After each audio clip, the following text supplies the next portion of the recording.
Olá, queridos irmãos da Igreja Presbiteriana da Cidade Nova e a todos aqueles que nos assistem através deste canal. Estamos aqui para mais um momento devocional. Vamos cantar um cântico. Nós queremos ouvir tua voz, teu louvor sempre esteja entre nós, que é um cântico que nos desafia a seguir a nossa caminhada cristã com coragem, e esse sentimento parece ser uma necessidade nesses nossos dias difíceis. E vamos cantar também o número 159 do nosso hinário, que diz: quão bondoso amigo é Cristo, revelou-nos seu amor. Ele é verdadeiro amigo e ele já provou de forma exemplar o seu amor infinito ao demonstrar isso voluntariamente na cruz do Calvário, se entregando em nosso lugar para o pagamento da nossa dívida, dos nossos pecados. Que Deus, portanto, nos abençoe com a amizade de Cristo sempre e com a coragem que Ele nos desafia a ter nesses dias de pandemia.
Abra comigo no Evangelho de João, capítulo 12, e eu vou ler do verso 12 até o verso de número 19.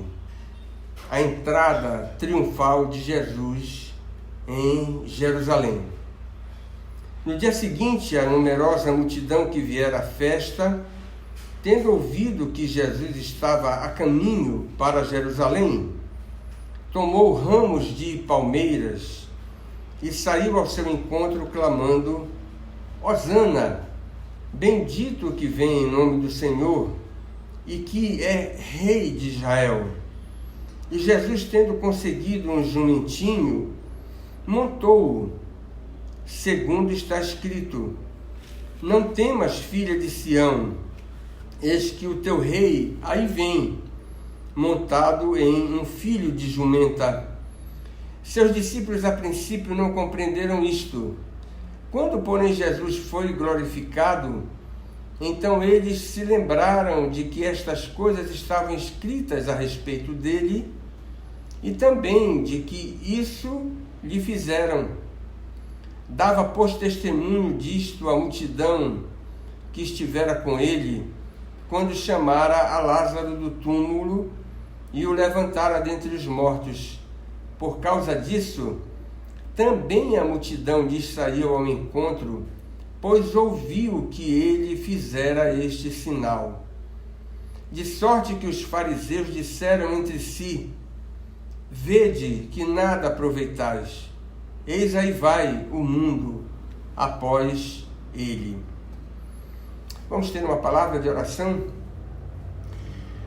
Nosso amado Deus, nosso querido Senhor, queremos te dar graças por esta manhã tão radiante.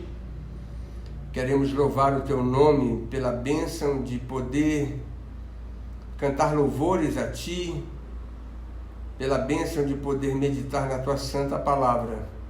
Nos ajuda a compreendê-la neste momento e que teu Espírito nos conduza a toda a verdade e, ao agir de forma misericordiosa para conosco, ele possa aplicar aos nossos corações aquilo que a tua palavra tem para nos ensinar, a tua palavra, aquilo que a tua palavra tem para nos desafiar, para nos corrigir, para nos consolar, que de fato a tua palavra produza em nós os efeitos para os quais ela tem sido destinada e tem sido usada nas tuas mãos, tanto para a salvação dos homens perdidos, como para a edificação daqueles que já conhecem o teu nome. Perdoa os nossos pecados, nos ajuda a cada dia a andar em santidade e a te obedecer em todas as esferas da nossa existência. É em nome de Jesus que nós te oramos. Amém. Este é o segundo fato que João registra aqui neste capítulo. E eu quero começar fazendo algumas considerações gerais, uma vez que essas considerações gerais nos ajudam a compreender aquilo que nós encontramos na essência desse texto. Trata-se aqui de uma história registrada pelos 4 evangelistas. E reconhecidamente, esse é um caso raro no 4º evangelho. João é o último evangelho a ser escrito e ele não deseja simplesmente repetir tudo aquilo que os demais evangelistas já tinham feito, mas, sem dúvida alguma, ele não pode deixar de fora alguns eventos, alguns fatos, algumas ocorrências que são significativas para que ele possa confirmar a tese que ele desenvolve no seu livro para demonstrar que Jesus Cristo é o Filho de Deus. Ou seja, havia prerrogativas, insígnias, divisas no ombro de Jesus que indicavam que ele não era um homem comum, mas ele era o prometido, o Filho de Deus, encarnado, a segunda pessoa da Trindade. Ele usa no seu livro apenas três fatos, né, que ajudam a demonstrar a sua tese, que é a primeira multiplicação dos pães que você tem no capítulo 6 de João. Aqui a entrada de Jesus, a entrada triunfal em Jerusalém, no capítulo 12, e você vai ver do capítulo 18 até o capítulo 20 alguns textos que são também replicados pelos sinóticos. O fato é reconhecidamente uma ação parabólica, é a outra observação geral que nós temos aqui da entrada triunfal. E essa é a melhor maneira de categorizar a ocorrência. Inclusive, eu quero dizer que não é minha essa categorização, mas é do Carson, no seu comentário sobre o quarto evangelho. Isso significa o seguinte, que Jesus, ao usar o jumentinho, não estava simplesmente interessado em cumprir literalmente uma profecia do Antigo Testamento, conforme você tem no livro de Zacarias, no capítulo 9, verso 9. Mas havia implicações práticas por trás daquela ação parabólica na descrição de Carso. Primeira, o Messias não é um general que vencerá pelas armas de guerra. Essa é a primeira implicação prática. Se Jesus fosse um general de armas, ele entraria na Cidade Santa montado num cavalo imponente, e não num jumentinho. Na verdade, como diz o próprio texto, um filho de jumenta, era um animal novo, né? Ainda por cima, não apenas a sua classe, mas a sua idade apontam para algo diametralmente oposto a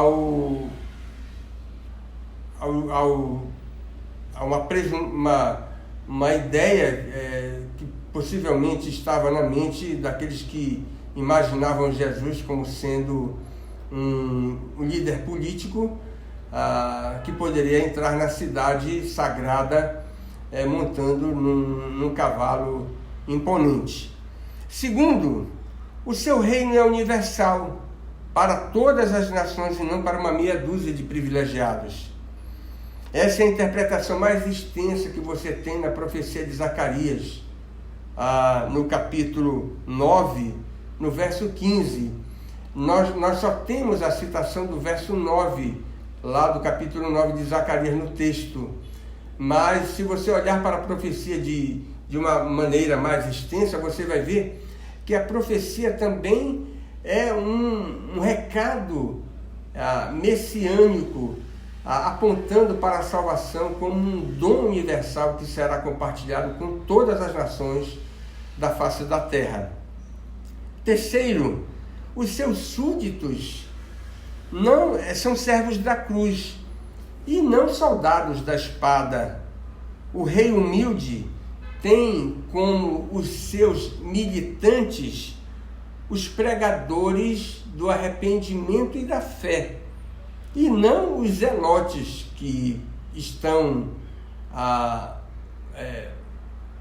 descritos, né, ou presumidos no texto, que vão se levantar de forma revoltosa contra Roma.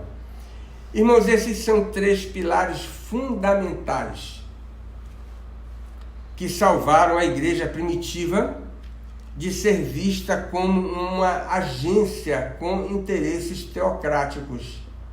Olha que coisa interessante, Jesus não é um general, o seu reino é o reino para todas as nações, e os seus servos são pregadores do arrependimento e da fé. Um dos riscos terríveis que a igreja correu durante toda a sua história foi de ser vista como uma agência interessada em controlar, governar, assumir o senhorio da sociedade incrédula. Essa nunca foi a proposta de Jesus. Mas, lamentavelmente, no ano 313, a igreja de Constantino abandonou esses padrões e foi seduzida, porque na verdade é uma ideia extremamente atrativa. A igreja foi seduzida a controlar o poder temporal e o poder espiritual ao mesmo tempo. E é por isso que você vai ver durante a Idade Média a igreja protagonizando os piores escândalos, quando ela, na sua insensatez, por estar desviada da verdade, desses pilares, você vai ver a igreja querendo fazer do mundo a sua paróquia, como se a igreja pudesse dominar todas as esferas da sociedade, em todas as suas expressões. Esse é um risco que a igreja continuou correndo durante toda a era protestante, e é uma ideia que não deve ter a nossa simpatia, porque todas as vezes que a igreja imaginou em implantar numa sociedade de homens incrédulos um reino teocrático, nós tivemos os resultados mais patéticos que você possa imaginar. Então, o fato de Jesus estar usando aqui essa ação parabólica, de uma maneira geral, ele estava mostrando esses pilares para que nós pudéssemos aprender esses princípios e saber para onde aonde nós devemos caminhar como igreja de Cristo, como comunidade da fé que reúne aqueles que professam seu nome. O interesse fundamental de João, é a terceira observação geral, é expor o contraste entre a incredulidade e a fé. As histórias selecionadas pelo evangelista no presente capítulo apontam para este propósito. Maria contrasta radicalmente com Judas Iscariotes, nós já vimos no episódio da ceia. Lázaro não tem ofício, mas é crente, enquanto que os principais sacerdotes, apesar da graduação eclesiástica, são incrédulos. Os discípulos são atores que antagonizam com os fariseus. E os gregos, você vai ver na história subsequente, que vieram de longe para ver a Jesus, são devotos, interessados na fé, enquanto que as multidões alvoroçadas e instáveis vão trair o Mestre. Em menos de uma semana, nós estamos nos últimos dias da carreira terrena de Cristo, às vésperas da sua crucificação. Irmãos, a prova cabal da intenção do evangelista em contrastar a incredulidade com a fé é a formulação doutrinária que ele nos oferece no final deste capítulo, lá nos versos 37 até o verso de número 43. E eu queria sugerir um tema para a nossa meditação neste episódio. Nós temos na entrada triunfal alguns traços característicos daquilo que nós poderíamos designar como compreensão espiritual, ou se você quiser denominar de outra forma, você pode chamar de discernimento. Alguns traços característicos da genuína compreensão espiritual. Este assunto parece brilhar com intensidade no centro do relato joanino, em relação aos discípulos. O verso 16 é central no registro de João, no episódio da entrada triunfal. Mas fica evidente que aquela multidão festiva tinha segundas intenções naquela manifestação supostamente religiosa. E aí você vai ver incredulidade e incompreensão reveladas por toda aquela gente que parecia entusiasmada a seguir a Cristo, mas não estava vendo com os olhos da fé, não estava enxergando direito. E os fariseus, é um terceiro grupo que você tem aí, também erraram, imaginando que a popularidade de Jesus era tão grande que o mundo todo estava a favor dele. Essa declaração que você tem no verso 19, ela é significativa para mostrar o quanto os fariseus estavam enganados com relação ao apoio que Jesus recebia das massas. As lições, portanto, são as seguintes: genuína compreensão espiritual não é uma virtude comum. Se já é difícil julgar se uma coisa é verdadeira, se já é difícil compreender a essência que está por trás de uma história, se já é difícil penetrar nos meandros dos sentimentos que comumente nós observamos, né? Como é difícil saber se aquele sentimento que está sendo expressado, às vezes com muita emoção, se ele é verdadeiro ou se ele é falso. Como é difícil discernir as realidades espirituais do universo da fé, é muito mais complicado. Não é uma tarefa simples. O olhar da fé que consegue enxergar além das aparências sempre será um exercício complexo. O texto de João, da entrada triunfal, é primoroso em nos ensinar 3 observações notáveis com relação a esse assunto. A aclamação política de Jesus pela multidão numerosa é um equívoco inominável. Verso de número 13. Não há no Antigo Testamento nenhuma indicação do uso de ramos de palmeiras na Páscoa. Mas olha que coisa interessante. Por que essa multidão foi atrás de ramos de palmeiras para aclamar Jesus naquela entrada triunfal? A história do período intertestamentário nos ajuda a compreender, uma vez que na Páscoa nós não temos nada de procissão de ramos, como frequentemente a gente vê como sendo uma data comemorada pela Igreja Romana.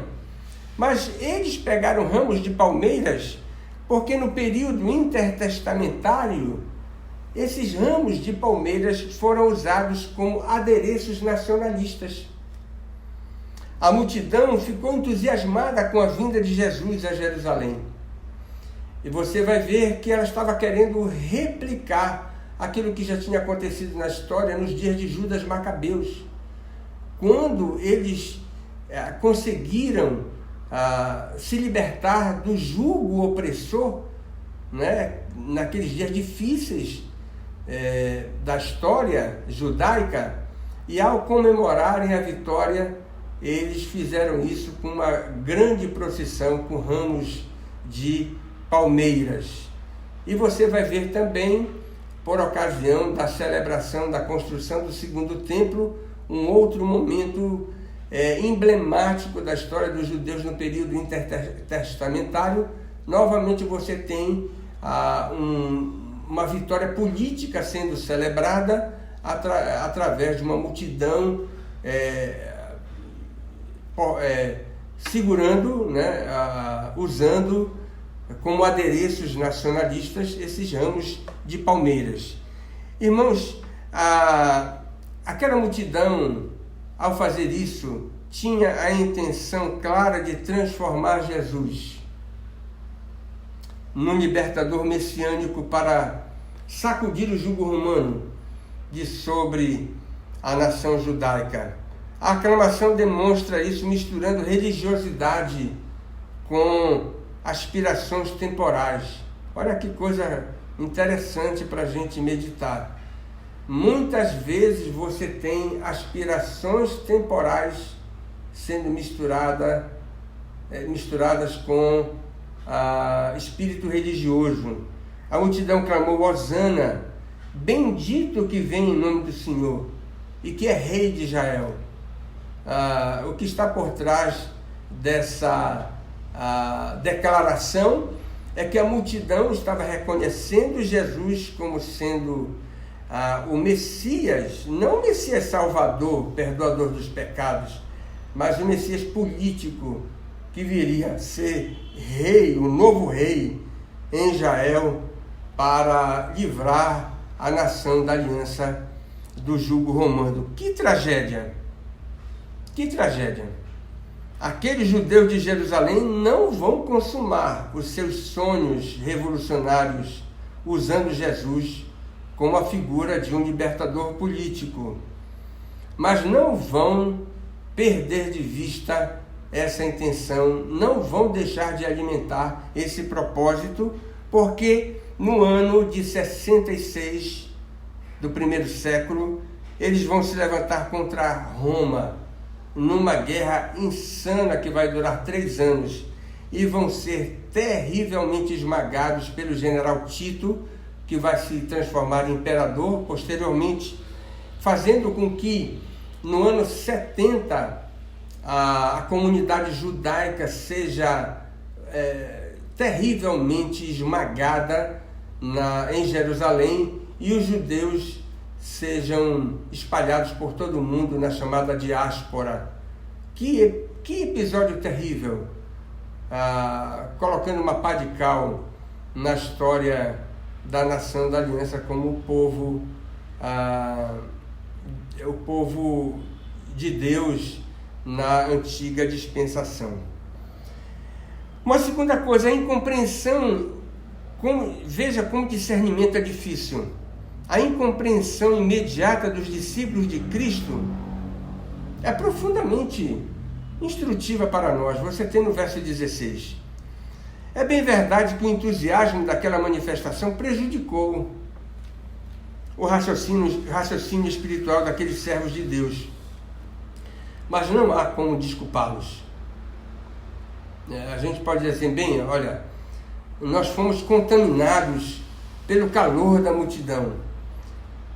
É verdade, isso pode atenuar a culpa, mas não exime aqueles homens de serem criticados por terem embarcado na onda da multidão.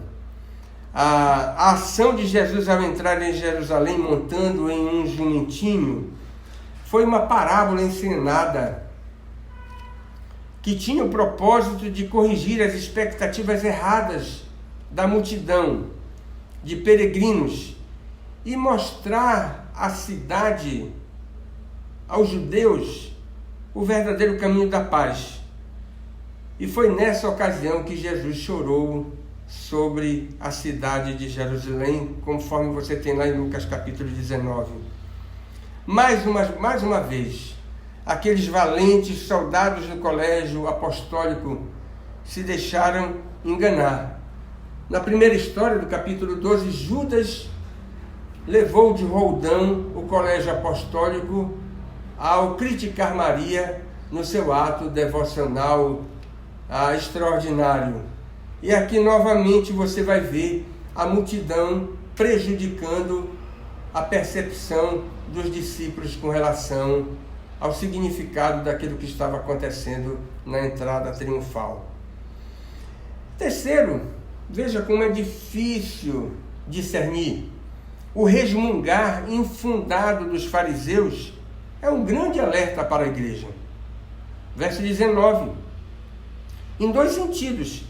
Primeiro, porque revela o traço perverso da incredulidade dos ímpios. Mesmo diante do milagre mais excepcional operado por Jesus, em toda a sua carreira terrena, aquelas autoridades religiosas continuavam obturadas, sem dar a Jesus a honra que lhe era devida. Sinais e maravilhas não convertem homens impenitentes. Nós sabemos que esse não é o objetivo de milagres. Milagres não convertem homens incrédulos. A conversão dos incrédulos é operada pelo Espírito Santo quando ele usa a palavra de Deus para fazer com que o entendimento daqueles que estão perdidos seja iluminado para compreenderem o caminho, ou o projeto, ou o plano de salvação que Deus tem para todos os pecadores que abraçam a salvação, se assim o quiserem, mediante o arrependimento e a fé. Mas uma segunda coisa interessante com relação aos fariseus, porque eles também erraram na leitura das circunstâncias a favor da igreja. A história daquela semana vai contrastar, ou vai contrariar, a tese que eles levantaram. A mesma multidão que agora estava aclamando Jesus vai pedir a sua execução, e isso sem a menor preocupação com o juízo de Deus. Uma das coisas que mais nos chama a atenção pela sua gravidade no julgamento de Cristo são aquelas palavras que nunca deveriam ter sido proferidas. Quando Pilatos estava sentenciando Jesus, lavando as mãos, e tendo sido advertido que ele estava se envolvendo com sangue inocente, ele queria se livrar daquela condição de ser o principal responsável pela morte de Cristo. Ele, portanto, assanhou a multidão para que a multidão decidisse entre Barrabás e Jesus, e ele enfaticamente disse por várias vezes que ele não via naquele homem crime nenhum, que Jesus era inocente. E a multidão então bradou com toda a força. Grande parte das pessoas que estavam agora aclamando Jesus vão gritar: crucifica-o, crucifica-o. E Pilatos então vai desafiar a multidão na tentativa de responsabilizá-la. E aqueles homens vão dizer: caia o seu sangue sobre nós e sobre os nossos filhos. Sabe o que foi que aconteceu? Deus disse então para aquela multidão impenitente: faça-se a vontade de vocês. A tragédia que se abateu sobre Jerusalém, tanto na sua extensão quanto na forma, no ano 70 do primeiro século, quando os judeus foram terrivelmente executados pela insolência de se levantarem contra Roma. As descrições são de uma gravidade, são tão terríveis que nós sentimos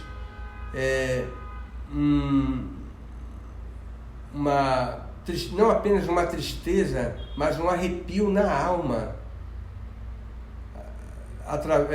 em virtude da barbaridade com que os romanos trataram os judeus que ousaram se revoltar naqueles dias. Era o cumprimento daquilo que eles haviam pedido. Caia sobre nós o seu sangue e sobre os nossos filhos. Um pedido que eles nunca deveriam ter feito. Eles estavam mexendo com sangue inocente. Pilatos sabia disso. Mas essa é uma prova terrível da incredulidade daquelas autoridades judaicas. A genuína compreensão espiritual é a segunda lição. É uma faculdade permanentemente em construção. E esse texto é especificamente rico nesse sentido. Nenhum ser humano chega ao cume do monte do discernimento. Nem o apóstolo Paulo conseguiu isso. Só Jesus vivenciou a plenitude do discernimento espiritual enquanto viveu aqui neste mundo. E a história registrada aqui lança muito à luz sobre o assunto quando mostra os servos de Deus mais graduados da igreja, de todos os séculos, errando nas suas ponderações espirituais. O argumento da autoridade é contundentemente desconstruído aqui. Porém, há algo positivo a se aprender no texto sobre os dois meios fundamentais ao desenvolvimento da compreensão espiritual. Se você quer crescer em discernimento, você tem que investir pesado no conhecimento das Escrituras. E você vai ter que lutar para experimentar uma maior sujeição à iluminação do Espírito Santo. Você vai ter que lançar mão dessas duas coisas. Um maior domínio das Escrituras aumenta o discernimento espiritual. Rigorosamente falando, essa faculdade não avança. Não tem como nós melhorarmos o próprio discernimento a parte do conhecimento da palavra de Deus. Ninguém conhece, ninguém se aprofunda na sua compreensão espiritual sem investir na leitura, meditação, estudo,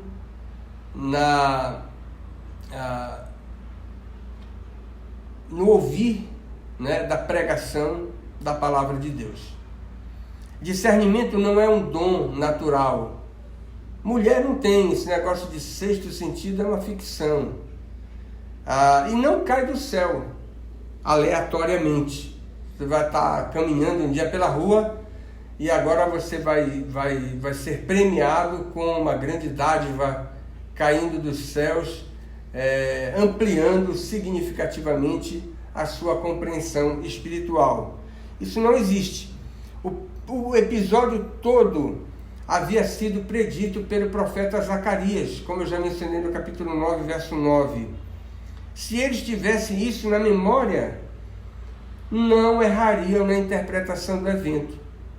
O que faltou para os apóstolos naquele momento, para que eles não fossem contaminados pelo ânimo incorreto daquela multidão, seria a lembrança da própria palavra de Deus, das Escrituras. E é interessante que Jesus ensinou isso ao longo do seu ministério terreno. Quando ele foi desafiado, ou recebeu críticas a partir do pensamento dos saduceus, um pensamento enviesado, ele disse: olha, errais, não conhecendo as Escrituras nem o poder de Deus. Você tem em Mateus capítulo 29, o verso 29. Sem Bíblia, grave isso, sobra ignorância. Então, você não vai encontrar gente sábia, que verdadeiramente sábia, sem um profundo conhecimento da palavra de Deus. E segundo, uma maior sintonia com o Espírito Santo produz iluminação espiritual. João está escrevendo a sua obra depois do Pentecostes e está perfeitamente afinado com a sua unção. Foi prometido à igreja que após a glorificação do Senhor Jesus, ou seja, a morte, a sua ressurreição e a sua ascensão, o Espírito seria derramado para capacitar a igreja na perfeita interpretação dos fatos. É o que você tem no Evangelho de João, capítulo 14, verso 26. E observe o que João nos diz no verso 16. Os discípulos, a princípio, não compreenderam aquilo que estava acontecendo na entrada triunfal de Jesus em Jerusalém. Mas, Quando os evangelistas escreveram seus livros, eles já tinham um domínio perfeito daquela ocorrência e de tantas outras ocorrências, porque a promessa de Deus, através do derramamento do Espírito Santo, era que não apenas eles iriam lembrar dos fatos ocorridos durante o ministério terreno de Cristo, mas eles seriam capacitados para interpretá-los corretamente, com precisão. Eles estavam lembrando dos fatos que marcaram o ministério do Senhor Jesus. E agora, depois de algum tempo, depois do Espírito Santo ser derramado sobre a igreja, eles estavam tendo uma correta compreensão dos mesmos. Se os apóstolos precisaram dessa sintonia mais fina com o Espírito Santo, irmãos, quanto mais nós, quanto mais a igreja dos dias atuais. E a terceira e última lição que esse texto nos ensina sobre a compreensão espiritual é que os temas fundamentais do discernimento que nos convém buscar é a pessoa e a obra de Cristo. Neste particular, a entrada de Jesus em Jerusalém é um dos episódios mais significativos da sua carreira, que ele deliberadamente construiu para revelar com uma riqueza de detalhes quem ele é e também qual era a natureza da sua obra. Depois de 3 anos marcados por um intenso programa de ensino espiritual e também ilustrado pela realização de obras poderosas, às vésperas do seu martírio, o mundo daqueles dias continuava mergulhado na mais profunda escuridão. E é uma coisa que nos chama muita atenção, a condescendência infinita do nosso Salvador. Ele poderia deixar de lado, né? Ele poderia dizer, olha, já chega, eu não vou mais me gastar para apresentar para o mundo as minhas credenciais, dizer quem eu sou, e também não vou mais me esforçar para mostrar qual é a essência da obra para a qual eu fui comissionado a realizar. Mas ainda assim, às vésperas do seu martírio, ele elabora, ele planeja, ele arquiteta essa entrada triunfal. E é bom que se diga, não foram os incrédulos que promoveram aquilo, eles não estavam interessados naquele tipo de evento, não foram os discípulos distantes de Jesus, não foi nem mesmo o colégio apostólico. Quem planejou, quem arquitetou, quem elaborou toda aquela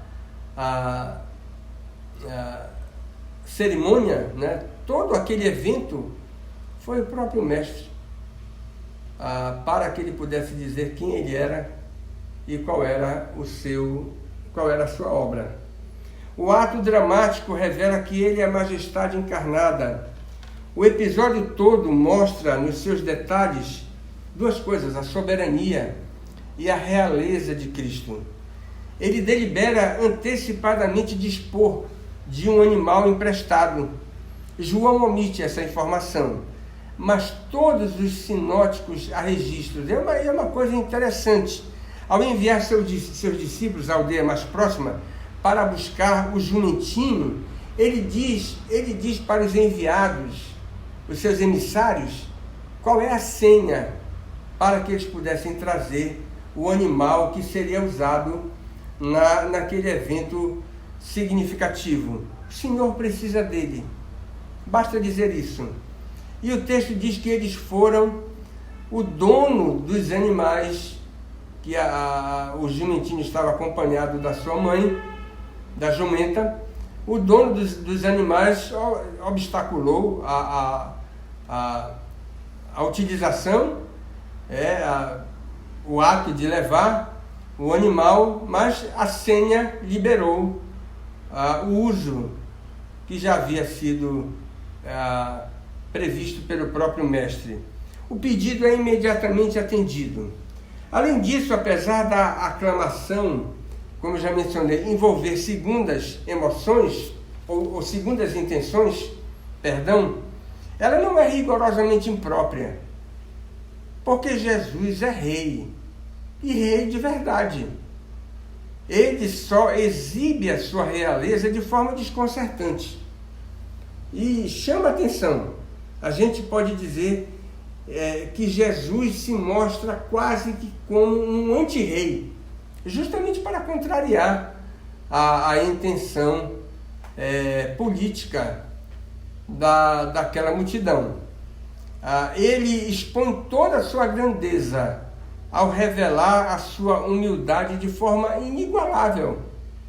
Apesar da euforia, a entrada foi a mais indigna possível, porque você deve convir, né? Alguém que quer assumir a liderança de um grupo que está animado para promover uma revolta contra Roma, não entraria na Cidade Santa montado com um jumentinho.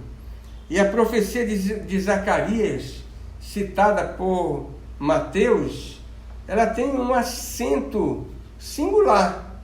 No capítulo 21, verso 3, diz que o homem que está entrando não é um general prepotente, autoconfiante, não é alguém que está se apresentando como o líder que promete uma vitória implacável, né, contra Roma, mas é alguém que está entrando humildemente.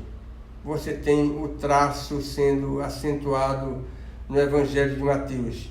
De uma forma paradoxal, você tem a entrada de Jesus em Jerusalém, né, nesse episódio, combinando duas coisas que para nós são difíceis de conciliar. Você tem a divindade de Cristo e ao mesmo tempo você tem a sua humanidade no seu mais absoluto conceito.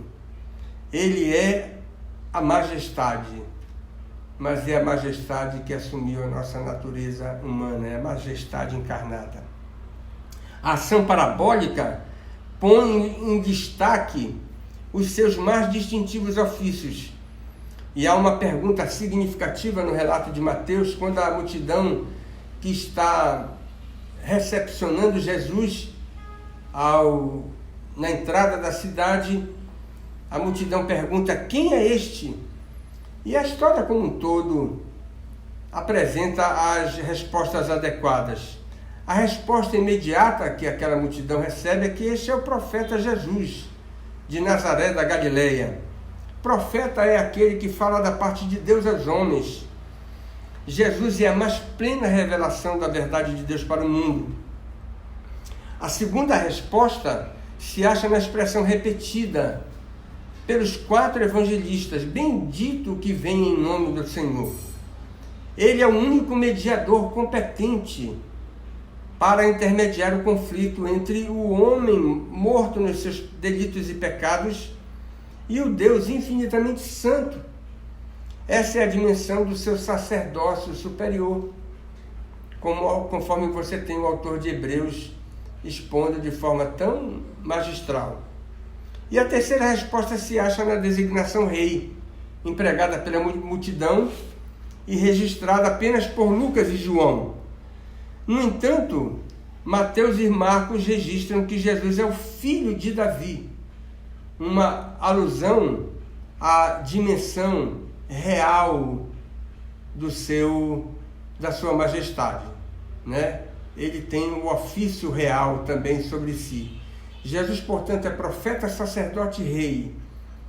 Você tem isso sendo exibido na entrada triunfal. E por último, o evento profético se mostra carregado da mensagem de salvação, apontando para a obra que Jesus veio realizar.